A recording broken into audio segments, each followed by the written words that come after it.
En lo que va del 2025, la percepción de la inseguridad en México se ha mantenido alta, desgraciadamente.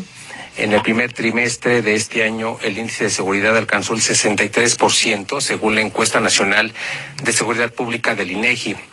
Eso quiere decir que más de la mitad de los mexicanos mantienen una percepción negativa del ambiente de estabilidad y seguridad pública que debería vivir el país. Vamos a platicar de este tema sin duda importante para todo México, y para este fin tenemos en la línea telefónica a Teodoro Barba Espinosa. Nuestro invitado es abogado postulante con experiencia en juicios orales en el ámbito de Procuración de Justicia y actualmente es comisionado de Seguridad Estatal en la zona oriente de Coparmex. Buenos días, Teodoro, gracias por acompañarnos. Hola, muy buenos días, Francisco. ¿Cómo estás? Espero que te encuentres bien. Te saludo a ti, a tu auditorio, y muchísimas gracias por el foro y por la apertura y por la invitación. Gracias a ti, Teodoro, por tu tiempo y tu disposición. Pues un tema importante que nos tiene a todos en ascuas, un ambiente de seguridad. No sé si se ha visto antes, pero pues es complicado y quiero preguntarte, ¿qué tan grave es la situación de inseguridad que vive el país? Sí, mira, Francisco, esta situación de inseguridad a nivel nacional, como bien lo comentas, en algunos otros sexenios y en algún otro tipo del país, pues ha sido en algún momento grave y muy grave, ¿no? Pero al día de hoy no es la excepción. Al día de hoy vivimos una época en donde existen eventos como los que apenas acaban de suceder, Es correcto, que son gravísimos, son muy graves, y que por nada del mundo pues tiene que llegar este Estado de Derecho a ser vulnerado. Tan grave es que si no existe seguridad en un país, que es uno de los principales pilares de todo, no existe también la confianza ciudadana, se vulnera la economía, vulnera las instituciones, y hay una cohesión social, ¿no?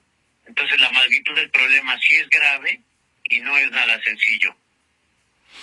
Claro, una situación complicadísima. Ya en otros sexenios hemos tenido la oportunidad de ver el aumento de delitos, sobre todo los de alto impacto. Digamos, del 2018 para acá, prácticamente la situación, pues, digamos que es la misma. No sé si ha empeorado, para eso existen las encuestas oficiales, pero el ambiente es generalizado. Ya la gente, como yo decía en la nota, más del 50% de los mexicanos ya se dan cuenta de lo que ocurre y sabemos que no vivimos un ambiente de estabilidad, y obviamente esta situación nos trae consecuencias a nivel país, a nivel social. Y quiero preguntarte, en el corto plazo, Teodoro, ¿cuáles serían los efectos políticos, económicos y sociales del ambiente de inseguridad que vivimos en el país? Ok, mira, quisiera retomar un poquito solamente la pregunta anterior. Esta magnitud de este problema, como bien lo decía, lo comentas, los homicidios dolosos, los homicidios de alto impacto, la extorsión, secuestro, pues en regiones donde la violencia es crónica, ¿no? Regiones como Michoacán, Guerrero, Zacatecas, Tamaulipas, que son lugares en donde afecta más, ¿no? Estas la presencia también, quiero ser muy puntual, el crimen organizado ha evolucionado hacia estructuras más fragmentadas, pero también más violentas y con una diversificación. Antes, pues se hablaba que ellos solamente se dedicaban al narcotráfico, ¿no? Pero se han diversificado, que son guachicoleros, ya no nada más de gasolina, de agua, se dedican al narcotráfico, a la extorsión, la minería ilegal, el tráfico de inmigrantes, el cibercrimen, la extorsión. Vaya, ya ellos ampliaron y penetran en casi su totalidad el catálogo del Código Penal de las entidades, tanto locales como federales. Entonces, ahora contestaré a la segunda pregunta que me haces respecto a estos efectos, cómo afecta de manera política. Bueno, como primer punto yo diría que afecta políticamente en la legitimidad gubernamental, ¿no? Esto ocurre y erosiona pues rápidamente la confianza en los gobiernos, ¿no? Claro. Tanto federales como municipales, como estatales, como pues lo acabamos de ver, ¿no? Que acaba de ocurrir esta tragedia, que no hay que hacer menos, porque de pronto estadísticas dicen que pues ha ocurrido, ¿no? El INEGI arrojó una estadística en donde ha habido otros homicidios de presidentes municipales y de políticos, pero no podemos hacerlo menos. Claro. porque fue algo que a gritos pidió, y quiere ser muy puntual, el gobierno federal sí dio apoyo al en paz descanse, presidente municipal Carlos Manso, pero lamentablemente el crimen organizado con un kamikaze vulneró los anillos de seguridad que había implementado el gobierno federal para la seguridad del edil, y asimismo vulneró el primer anillo de seguridad, que eran elementos de seguridad pública municipal, de toda la confianza de él. Lamentablemente, efectivamente, esa confianza pues lo llevó y arribó a estos trágicos acontecimientos. Retomo esta parte de primeramente política, impacta pues en lo que comentaba, la legitimidad gubernamental. Como segundo punto, esto va a tener un impacto en la influencia electoral, porque efectivamente esta inseguridad pues condiciona las campañas y sus resultados. Y obviamente hay zonas que se encuentran controladas por los crímenes organizados, y derivado de ello, por eso el resultado y el impacto pues en esos asesinatos de candidatos o incluso pues de gente que ya se encuentra en el poder. También otro de los puntos políticos sería el reacomodo institucional. Esto, al final del día, pues hay una frente a la presión social. Los gobiernos suelen centralizar el control de seguridad, por ejemplo, están fortaleciendo ahorita la Guardia Nacional, ¿no? Un mando militar. Pero esto puede generar tensiones políticas, como ya ha ocurrido, y constitucionales entre la Federación y los estados. Ahora, también existe esta parte de la agenda pública narrativa. Hay un efecto, ¿no? En cuanto ocurre en una situación como esta, pues hay un efecto consecuencia política inmediata, ¿no? Hay un desgaste de la legitimidad perdida por el apoyo ciudadano, hay una interferencia electoral también, con riesgo a la democracia, hay una polarización, obstáculo para acuerdos con el Estado y la agenda. También, eso sería por parte del área política. Pero viene ahora el impacto económico, que fue dentro de la pregunta, son tres partes, ¿no? En la parte económica a corto plazo, pues ¿qué ocurre? A los empresarios, pues les ocurre un incremento en los costos operativos. Claro. Porque ¿qué ocurre? Los negocios pequeños, comercios, empresas, industrias, deben invertir más en seguridad privada, en seguros para los transportes de los vehículos que le roban, los sistemas de monitoreo. Algunos sectores como la industria, agroindustria, construcción, energía, por los costos de las extorsiones y de los robos de los vehículos, pues ya representan pérdidas hasta del 10%, 15% de sus gastos totales. Nosotros, Coparmex, tenemos una afectación a casi cada de 3 o 4 de cada 10 empresas. El INEGI en 2023 manejó una cifra de 1.3 millones a cada establecimiento, impactando un delito, ¿no? Que equivale al 27.2 de las unidades económicas impactadas a nivel nacional, que han tenido un delito que se haya cometido en contra de ellos. ¿Qué ocurre también en esta parte económica? Pues un freno a la inversión nacional y extranjera. Por la incertidumbre de la inseguridad, pues ahora pues ya se opta, ¿no?, la inversión en el país. ¿Y esto qué ocurre? Derivado de ello, a la postre, pues viene la afectación al turismo. Y hay estados que pues dependen del turismo, como lo son Guerrero, Quintana Roo, Baja California, Yucatán. Entonces, ¿qué ocurre? Impacta directamente en el Producto Interno Bruto Nacional, ¿no? Entonces, hay una consecuencia de un flujo bajo de divisas también, y afectación en el empleo informal vinculado al turismo, porque pues se quedan sin nada, ¿no? Ahora, esta parte también de económica, hay una afectación respecto al desplazamiento de las actividades productivas. Las empresas se empiezan a reubicar y se van, migran a otros lugares, a otras entidades más seguras, o en su peor caso, pues se van al extranjero, ¿no? Buscando un entorno más seguro. Y derivado de ello también, pues al final del día hay una caída del consumo, y al haber alguna caída del consumo, pues también del crédito. Esos a la economía. Y por cuanto hace a los efectos sociales a corto plazo, pues como ya lo comenté, ¿no? Hay una desconfianza institucional y como esto es consecuencia, pues por el debilitamiento del Estado, ¿no?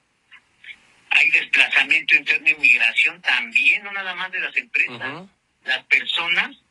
Existen familias enteras que abandonan sus comunidades, por ejemplo Michoacán, hay comunidades totalmente abandonadas ya por amenazas o extorsiones, por estos grupos delincuenciales que ya tienen coartados todos los municipios, ¿no? Todos los ayuntamientos, bastantes, pues ya están amenazados, y este fenómeno, aunque está muy poco documentado, pero sí existe y sabemos de ello, afecta ya a decenas de miles de personas y obviamente pues eso genera una crisis humanitaria, ¿no? Y algo importante a decir en este aspecto social es que hay una normalización de la violencia, sí, ¿no? La Federación hablaba al día de hoy, incluso impuso ya un monto de impuesto pues a estos videos, ¿no?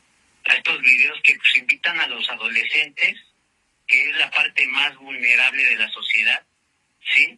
En el contexto de que pues están desempleados, no hay oportunidades, si bien es cierto hay programas, pero ellos son reclutados por grupos criminales involucrados en economías ilegales como el narcotráfico, el robo, la extorsión.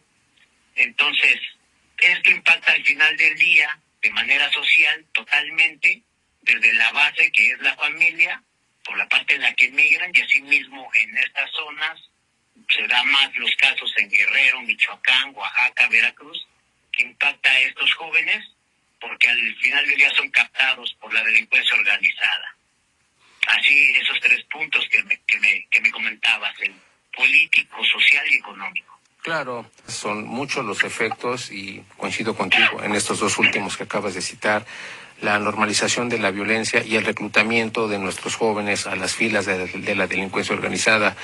El autor material del homicidio del alcalde de Uruapan era un adolescente de 17 años, entonces no es una novedad. Aquí en este espacio hemos platicado de cómo la delincuencia organizada se lleva a nuestros jóvenes cuyas familias, cuyos hogares pues no tienen lo suficiente para vivir, hace falta dinero en casa, no hay oportunidades de trabajo y los programas sociales sin duda son insuficientes ante esta oferta pues enorme de la delincuencia en cuanto a crecimiento y obviamente para ganar dinero de manera rápida y en grandes cantidades. Creo que a este muchacho le pagaron 50,000 pesos por ejecutar a una persona. Si lo hubiera hecho con éxito, obviamente hubiera ganado más.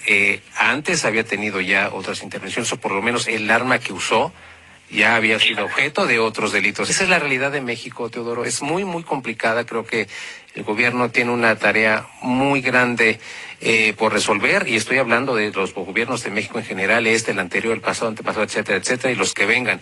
Entonces, esa es la percepción de los mexicanos con la que abrí la nota. Más del 50% nos sentimos inseguros, nos sentimos mal con esta situación que impera ya en prácticamente el país. Y bueno, ya para cerrar, Teodoro, quiero preguntarte, ¿cuál es la mejor estrategia que se puede implementar en México para combatir eficazmente la inseguridad que vivimos todos los días? Mira, esa es una excelente pregunta. El eje central debe de ser un modelo de seguridad integral. Más, no enfocado en la fuerza del Estado, sino más en la justicia y en la comunidad.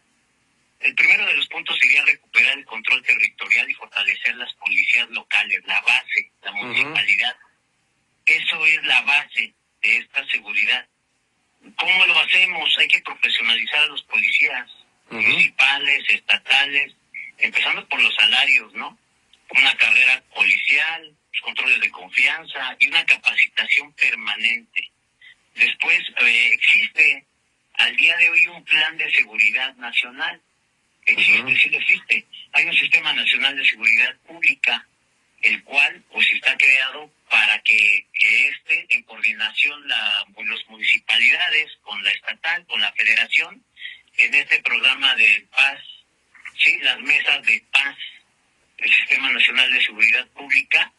Pero acá nosotros, Coparmex y aliados, tenemos mucho énfasis en atender a no la gobernabilidad, empezarnos a trasladar a una gobernanza. ¿Qué es esto?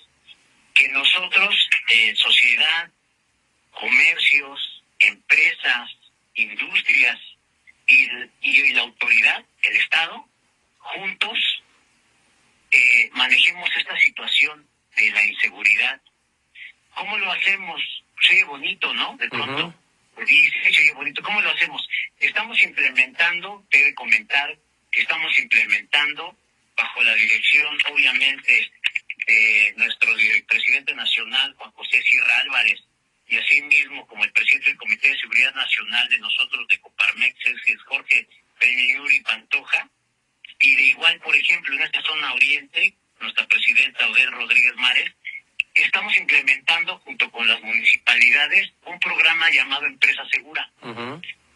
¿Qué es Empresa Segura? Empresa Segura es que nosotros, tu servidor, tiene mesas quincenales o mensuales con la Fiscalía Regional, en este caso, por ejemplo, de Ecatepec de Morelos, al mando del fiscal regional Mario Guerrero, que ha hecho una labor impresionante. Existen grupos fácticos en Ecatepec, de los cuales ya ha habido detenciones de los líderes, o sea, ha habido resultados. En esta parte de la Policía Municipal nos entrevistamos y tenemos mesas de pláticas permanentes para la implementación. Te platico, en Ecatepec, Chimalhuacán, Nezahualcóyotl, La Paz, tenemos ya una mesa implementada de cada 15 días, 30 días, en la cual esta mesa de seguridad se llama Empresa Segura. Este proyecto Empresa Segura, que es unas lonas que se van a poner en varias empresas afiliadas, que son aliadas. Ejemplo está Oxxo, ejemplo está nosotros Coparmex, está Smurfit Westlock, está el Consejo de Seguridad Empresarial, y en ellas, en estas lonas, a las afueras de las unidades económicas, vienen en Ecatepec unos QRs que descargas y descargas una aplicación que se llama Violeta. Y en esta aplicación te metes, hay un botón de SOS, inmediatamente, ya lo hemos nosotros comprobado, te contesta una personal del C7, ya tiene Ecatepec C7, y derivado de ello, en tiempo real él sabe en dónde está tu dispositivo, y en tiempo real él se comunica con los elementos del cuadrante, y de 3 a 5 minutos están en la ubicación de donde estés hablando, y no corta la línea, y en ese momento pues ya tienes una atención inmediata. Entonces nosotros, empresas, sociedad, comercio, las fiscalías, las municipalidades por medio de su dirección y de sus comisarios, estamos trabajando para implementar programas como este, en donde nosotros empresarios, la sociedad y ellos estamos en conjunto para combatir esta inseguridad. Otro caso es Chimalhuacán. Ellos tienen una aplicación que se llama Chimalerta, la cual la descargas. En el momento en que te comunicas, saben perfectamente qué cuadrante estás, y hemos hecho los ejercicios con el comisario para que ver la eficiencia de esta aplicación, y efectivamente en tiempo real en las instalaciones del C4 que tienen, se visualizan las patrullas que se encuentran circulando por sus cuadrantes y avenidas principales. Entonces, ¿cómo debe de ser esta transición a la gobernabilidad? Nosotros todos juntos como sociedad, empresarios, comerciantes, industriales, las fiscalías y las policías estatales, municipales, federales, y asimismo la Marina y el Ejército, en conjunto tenemos que trasladarnos para combatir esa impunidad y hacer con ello un sistema funcional, primeramente de prevención y posteriormente de procuración e impartición de justicia. Claro, muy interesante, Teodoro. Sí, efectivamente, aquí hemos platicado con Odette en un par de ocasiones y sí nos ha informado puntualmente de todo lo que hacen ustedes para darle certeza, seguridad a los emprendedores de el costado oriente del Estado de México. Y sí, obviamente, ya nos había platicado de este tipo de medidas que han implementado ustedes exitosamente, en el sentido de que la ciudadanía en general, los empresarios en particular, pues se sienten más seguros por este tipo de medidas y espero que estas medidas, estas prevenciones se repliquen en todo el Estado de México, en Ciudad y en el país en general. Pues muchísimas gracias, Teodoro. Te mando un abrazo y te dejo el micrófono abierto para platicar contigo en otra ocasión. Claro, muchas gracias. Te agradezco a ti y a tu público. Saludos. Gracias. Igualmente, Teodoro. Saludos.